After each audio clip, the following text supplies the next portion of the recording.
हरे कृष्णा। इस कार्तिक मास की सबसे पहली एकादशी यानी रमा एकादशी बस कुछ ही समय में ये सुवर्ण अवसर हमारे जीवन में आने वाला है। ये एकादशी चातुर्मास के समय में आती है। उसमें भी भगवान श्री कृष्ण तथा राधा रानी को प्रिय ऐसे दामोदर मास यानी कार्तिक मास में आती है। इसलिए इस रमा एकादशी का महत्व और भी बढ़ जाता है। ऐसा कहा जाता है कि जो भी मनुष्य इस एकादशी का नियम पूर्वक और श्रद्धा पूर्वक पालन करता है, उनसे कभी कल्पना भी ना हो वह सारे मनोरथ पूर्ण हो जाते हैं और उसे भगवान श्री कृष्ण और राधा रानी की विशेष कृपा मिलती है। लेकिन आखिर इस एकादशी का पालन कैसे किया जाए, कैसे अपनी मानसिक चेतना को शुद्ध बनाया रखा जाए, यही सब बातों की चर्चा आज हम करेंगे। तो चलिए आज के इस रमा एकादशी व्रत वीडियो को प्रारंभ करते हैं। एकादशी व्रत का मूल उद्देश्य परम भगवान श्री कृष्ण के प्रति प्रेम भक्ति को विकसित करना है।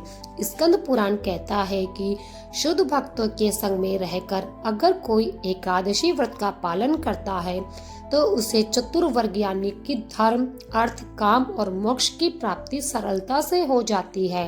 लेकिन उसे ये सभी चीजें तुच्छ लगने लगती है और भगवान श्री कृष्ण के प्रति उनसे अहूत की शुद्ध भक्ति का अनुभव होता है और इसलिए प्रत्येक मनुष्य को इस देवशयनी एकादशी व्रत का पालन अवश्य करना चाहिए।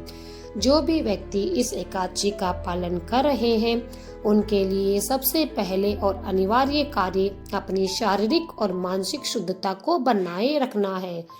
शारीरिक शुद्धता को बनाए रखने के लिए सबसे पहले एकादशी से एक दिन पहले यानी कि दशमी के दिन रात्रि में भोजन नहीं करना चाहिए और विशेषकर अन्न भोजन तो बिल्कुल नहीं करना चाहिए। अगर आप भोजन लेना चाहते हैं तो संध्या से पहले भोजन ले लीजिए, वो भी कोई हल्का फुल्का। उसके बाद एकादशी के दिन प्रातः काल ब्रह्म मुहूर्त में उठना चाहिए। महाभारत के पर्व में कहा गया है, अनायुषम दिवा स्वप्नम तथा साहिता प्रज्ञ निशा माशु तथा नोष्टा स्वप यानी सूर्योदय के बाद सोना आयु को क्षीण करता है। प्रातः काल और रात्रि के प्रारंभ में नहीं सोना चाहिए। इसलिए एकादशी के दिन प्रातः ब्रह्म मुहूर्त में उठकर स्नान इत्यादि से स्वच्छ हो जाना चाहिए। इसलिए प्रयास करें कि ब्रह्म मुहूर्त में उठकर अपने प्रातःकालीन कार्य समाप्त कर ले। उसके बाद अपने घर में भगवान की मंगला आरती करें। अगर घर में नहीं कर सकते तो मंदिर में जाकर करें, जहाँ पर प्रातःकाल 4:30 बजे भगवान की मंगला आरती होती हो। अपने आसपास के किसी मंदिर में जा सकते हैं। अगर ये भी संभव नहीं है तो घर में बैठकर ऑनलाइन मंगला आरती का दर्शन अवश्य करें। प्रत्येक इस्कॉन में मंदिर में प्रातः 4:30 बजे मंगला आरती होती है। इस्कॉन मंदिर में, वृंदावन में और भी कई जगह पर मंगला आरती सुबह 4:30 बजे होती है, तो आप उसका लाइव दर्शन कर सकते हैं। उसके बाद अपने घर में भगवान के विग्रह या फिर चित्र के समक्ष बैठ जाइए। हाथ में गंगा जल लीजिए और इस विशेष देवशयनी एकादशी व्रत का संकल्प लीजिए। संकल्प लेते समय इस मंत्र का उच्चारण करें, एकादश्याम निराहार स्थित्वा अहम परे हनिभ्यो मे पुंडरीकाक्षे शरणम में भावाच्युत। इसका अर्थ है एकादशी के दिन में भोजन से विरत रहूंगा, अगले दिन ही अन्न ग्रहण करूंगा। हे पुंडरीकाक्ष, हे अच्युत, कृपया मुझे अपनी शरण में लीजिए। इस प्रकार एकादशी व्रत का संकल्प लेने के बाद तुलसी देवी की पूजा आराधना करें। उनके समक्ष घी का दीप प्रज्वलित करें। अगर संभव है तो उनकी आरती करें। उनकी कम से कम 3 बार प्रदक्षिणा कीजिए। उन्हें धूप, दीप, पुष्प अर्पित कीजिए और फिर उन्हीं के सामने बैठकर हरे कृष्णा महामंत्र का जाप कीजिए।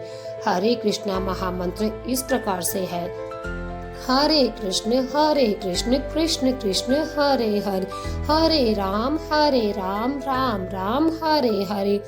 इस महामंत्र की कम से कम 8, 16, 25 या 32 माला का जाप करें। उसके बाद अपने प्रातःकालीन दैनिक जो भी कार्य हैं उन्हें समाप्त कर ले। एकादशी के संपूर्ण दिन में उपवास का पालन किया जाता है, यानी इस उपवास में अन्न वर्जित माना गया है। अन्न या फिर किसी भी प्रकार के अन्न से बनी हुई कोई भी चीज और अन्न में आती है, जैसे गेहूं, चावल, दाल, फलियां, चने इत्यादि। इसलिए भी किसी भी स्थिति में इन सब चीजों का बना हुआ कोई भी खाद्य पदार्थ एकादशी के दिन नहीं खाना चाहिए।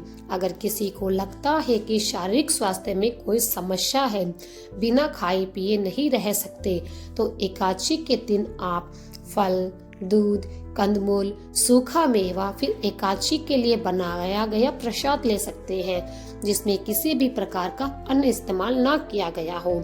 शास्त्र कहते हैं कि 8 वर्ष से लेकर 80 वर्ष की आयु वाले प्रत्येक व्यक्ति को एकादशी व्रत का पालन अवश्य करना चाहिए। हमारी संस्कृति में हम अपने बच्चों को भी एकादशी व्रत करने के लिए प्रोत्साहित करते हैं। बच्चों के लिए आप घर में विविध प्रकार के एकादशी व्यंजन बना सकते हैं। वे बनाने में भी सरल है और स्वास्थ्य के लिए भी पौष्टिक होते हैं। इसलिए अपने बच्चों को भी प्रेरित करें एकादशी व्रत रखने के लिए।